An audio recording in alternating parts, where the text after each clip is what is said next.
असं आहे की सर्वप्रथम हा किल्ला जो आहे, आमचं म्हणणं असं आहे की ही मशीद आहे आणि त्या लोकांचं म्हणणं आहे की ह्या शिवाजी महाराजांच्या हातचा बांधलेला किल्ला आहे. ही ईदगाह आहे आणि ईदगाहच्या समोर मशीद आहे आणि त्या बाबतीत आमचा न्यायालयामध्ये खटला चालू आहे. आता हे जे लोक जे कोणी भाष्य करतात त्यांना खरी जाणीव नाही की कुठल्या वस्तूची काय परिस्थिती आहे. कोणी पण उठला आणि कोणी पण सांगावा आम्ही फुलाना करू, अमका करू, टिमका करू. आमच्याकडे खूप संयम आहे.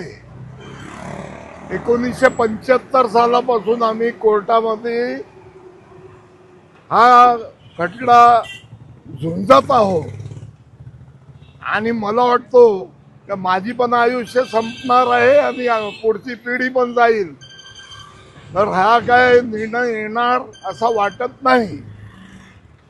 आणि एकतर वेरपटासारखा एकाने सांगितलं का निर्णय होऊन गेला हिंदुआंच्या बाजूने, तसा कुठला निर्णय आला नाहीये. कोर्टामध्ये केस चालू आहे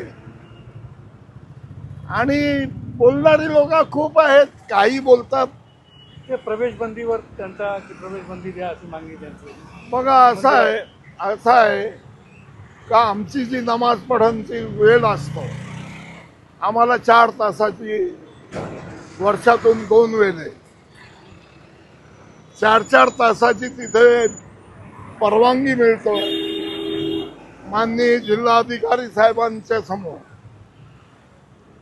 आणि त्या 4 तासामध्ये पण जर तुम्ही येऊन तिथे घोषणाबाजी कराल, तुम्ही येऊन तिथे काहीतरी नाटकं कराल, तर ते बरोबर आहे का?